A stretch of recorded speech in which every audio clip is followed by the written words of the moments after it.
right, let's chat IA3. So this is the other style of creative writing, and this is our excerpt from the syllabus that we will get started with.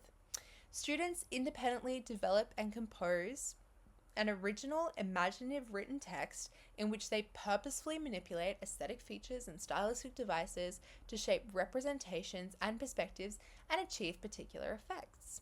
Students may respond in any imaginative form that is predominantly prose and allows them to demonstrate the assessment objectives. So really with this task, you are being set loose into the field of literature with the hope that you will be using your aesthetic features and stylistic devices to share a particular message. So the things that you analyze other authors doing in your analytical tasks, this is what you're creating for yourself in this task. So it's a lot of fun. It allows you so much agency to write about things that you're passionate about, write about things that you're interested about. So this is the time to be thinking creatively and definitely be stepping outside of the box. So probably the hardest part of writing a creative is getting started, just because it doesn't have the same rigid structure that analytical pieces do. You don't have the same formula that you can use for it, so it can be difficult to know where to begin. Go ahead and start off with your purpose. You have the honor as the author to decide exactly what direction the story is going to go in and what you want your audience to feel or understand by the end of the piece. So, what do you want to do? Do you want to celebrate, criticize, entertain, inspire? Pick a word, pick an action word that you want to achieve by the end. Then be considering some elements in the criteria, because you have to have them in there anyway. What cultural assumptions, attitudes, values, and beliefs are you going to be drawing on to position your readers? What particular cultural context might you explore? What sort of societal expectations or moments in history, times or places that you think could be interesting to explore in a story? And then pick a genre and style that suits your purpose and gets you excited. So if you're into mystery and thriller, write mystery or thriller. If you're into fantasy, play around with fantasy. This is the time to be writing about things that you enjoy. And as I mentioned before, writing about things that you're passionate about will always produce better work. These are a few really short, to the point tips about writing a short creative, because there's something intrinsically difficult about writing a really good story using a limited word count. Now, you probably have 800 to 1,000 words, and that really is on the shorter limit of the kind of writing for a short story. This is kind of the shortest stories that people are writing. The first thing to know is that your first draft is just a skeleton. Rome wasn't built in a day, and To Kill a Mockingbird certainly wasn't written in a day. So you're not going to write a piece that you're really proud of the first time you sit down and write something. Creatives are typically built up like layers, and they don't even have to be written in chronological order. If you have a really good idea of how your conclusion is going to go, then start off with writing your conclusion and then go back and fill in the gaps elsewhere. You can add layers of intricacy, complexity, description, dialogue later in your other drafts. So don't feel pressured by writing something really strong the first try, and just let yourself write something that's not perfect, and then you can build on it as you go. As before, make it your own. Write something that has your voice in it. Your voice should be distinctive, it should be clear, and your message should be linked to that as well. Get used to living in a tiny house. You don't have loads of time to be writing long paragraphs of description and exposition. You don't have time to be spending lines upon lines talking about the specific blue color of the main character's eyes or the rolling green fields of their family home. Leave that out. We're sticking to action, we're sticking to tension and emotion. That being said, you need to keep it in the family. And when I say that, your cast of characters should be small. You really want to restrain it to 1, 2, or 3 main characters throughout the piece. Any more just gets overly complicated and you start straying from your key message, which you really want to avoid. It's important to keep the strings of the story neat, which means try and avoid adding lots of extra subplots or things that deviate from the key message or the key journey of your main character. As I mentioned before, you don't have time for loads of exposition, so it's really important to start your story with a bang. This also links to the idea of getting your audience excited and interested in reading your story. Because readers typically don't have huge attention spans, if you don't catch their attention in the first couple pages of a book, then they're not going to end up finishing it.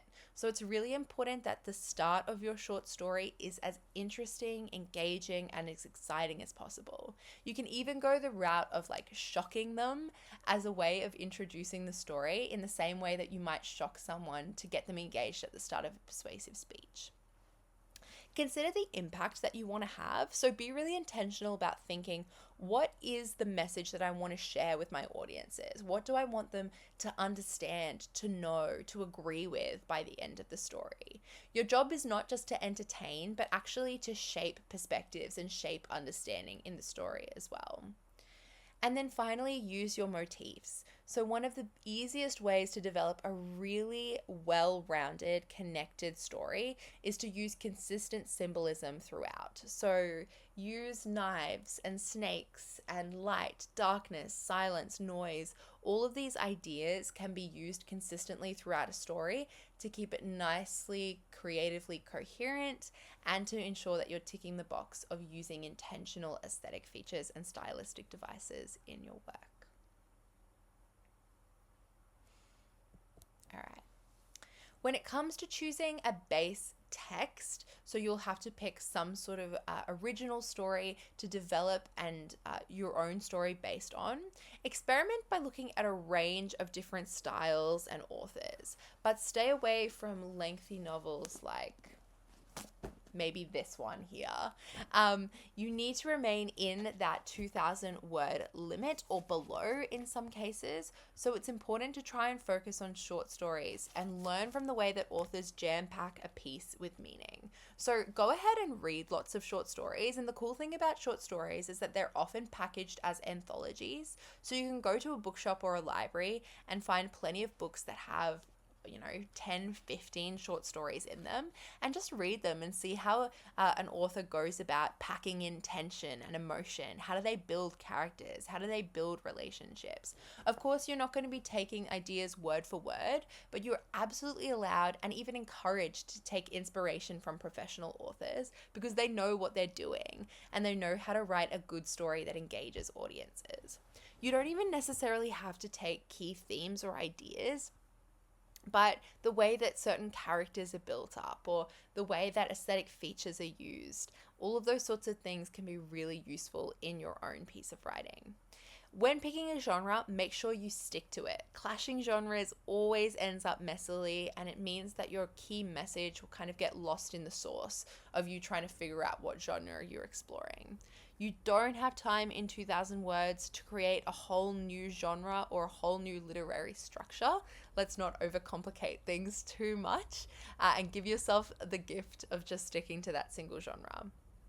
And finally, choose a concept that you care about. I'll stop suggesting this as a piece of advice when it stops working. It is truly so beneficial to write about something that interests you. And as someone who has read a lot of creative work over my career as a tutor, I really can tell when a student is writing about something that they were forced to write about versus something that they actually are excited to write about. It's really clear and apparent in their voice, and typically the author's message in those students' work is so much stronger and so much more distinct. All right, how do we deal with writer's block? Because writer's block seems to be something that pops up in creative work far more than it does in anything analytical. So how do we go about combating this evil force? Start off by reading, watching, and listening. So actually getting stuck into literature and texts around you. It can often spark inspiration and it can get you excited about writing rather than leaving you to slave over an empty page.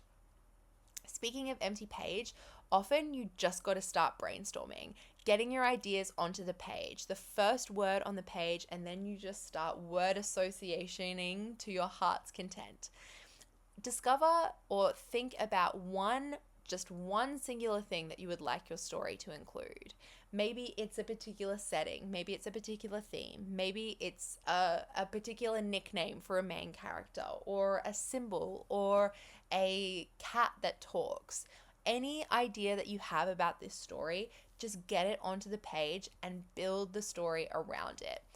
A story can start from anything at all. It can start from the smallest, most insignificant seeming idea and can build into something really nuanced and complex and important just from that. So getting something down on the page, truly do not underestimate the power of that.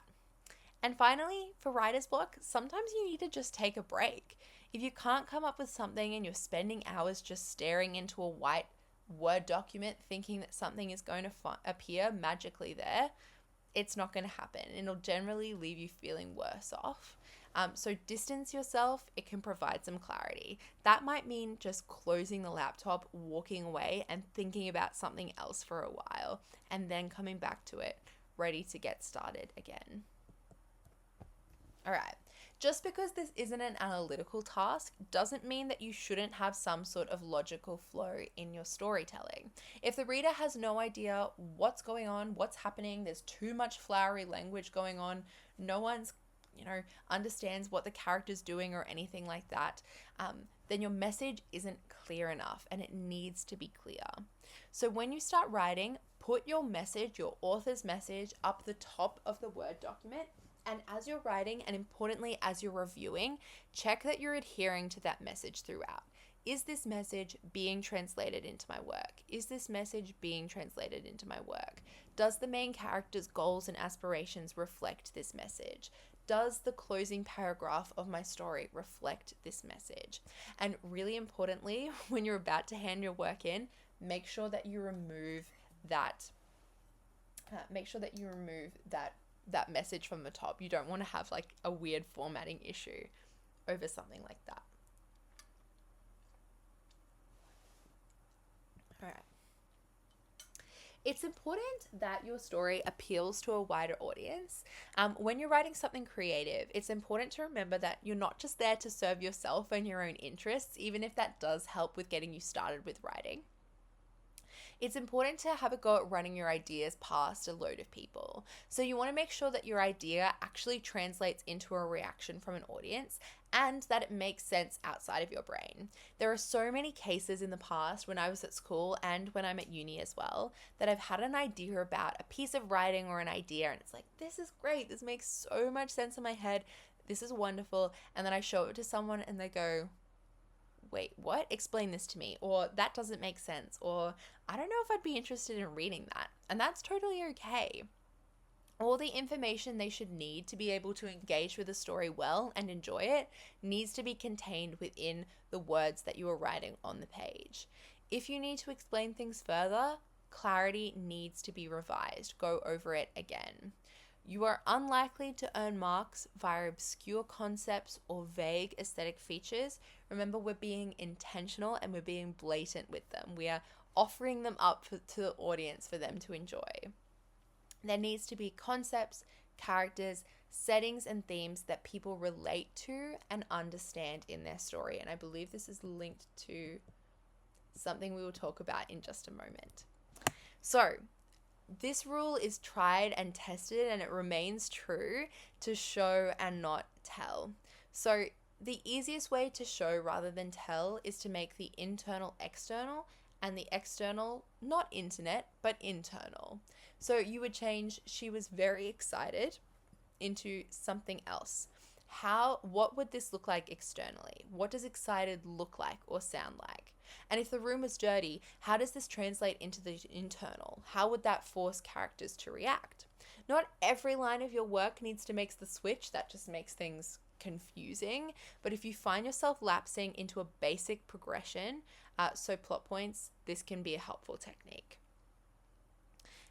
So have a go. Take 2 minutes using those examples there. How might you turn excited into something external and the room being dirty into an internal reaction? 2 minutes, nice and quick. Write it in sentence form. No dot points, no cheating with dot points. And then we'll talk good characters.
30 seconds left. If you're still working on excitement, move to the room being dirty. Have some ideas down for both takes.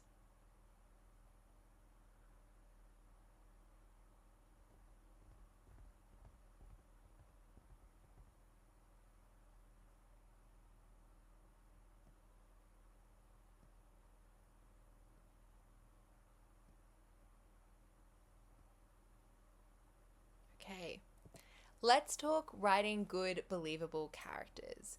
Good characters are believable. Believable characters have motives, goals, and values.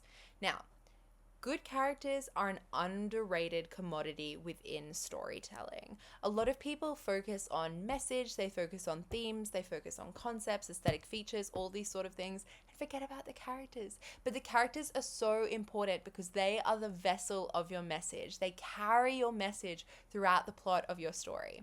If a text doesn't have a good, interesting character, then they're not going to carry, then no one's going to be interested in reading the book or watching the movie. I'm sure many of you have been flicking through Disney Plus or Netflix or Stan, and you see something and you think, wow, that's so up my alley, that looks so interesting, that's totally the kind of movie or TV show that I would enjoy, and you start watching, and 5 minutes in you think, this main character is so insufferable. They have no personality traits. They're so like static and shallow, and they don't make any sense, and the way that they talk is so annoying, and you leave. You don't watch the movie, you don't watch the TV show as excited as you were about the concept, because the character just isn't interesting or just isn't believable. So it's so important that when you're writing believable, good characters, because otherwise people aren't going to care what your message is. They're just going to spend the time frustrated over the character.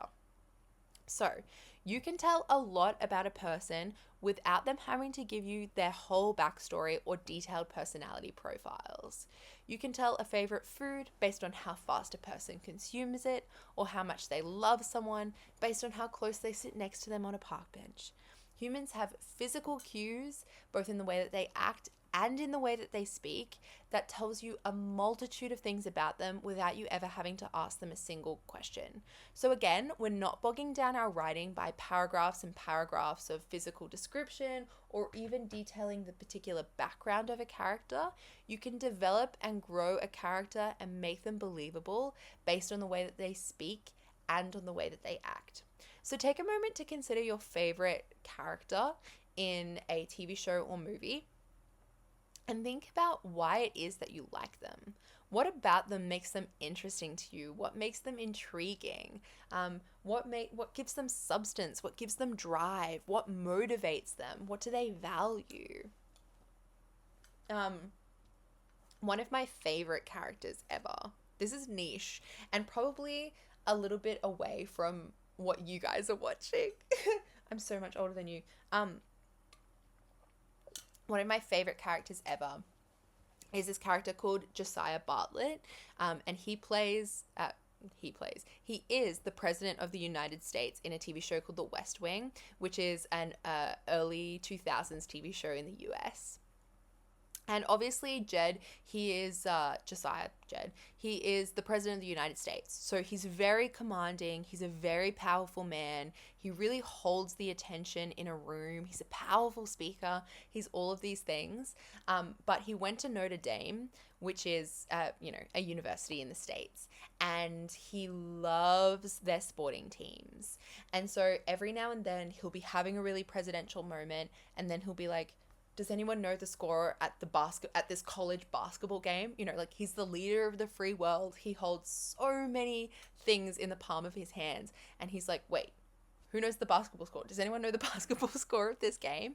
And it just makes him so believable, because not everyone is going to be focused and intent on the big picture all of the time. They're going to care about the little things. And that's what makes him, or one of the things that makes him so endearing. So when you're thinking about pulling together and creating your own characters, consider characters that you really love, that you enjoy watching, that you find funny or appealing or even attractive, and consider what it is about them that makes them so.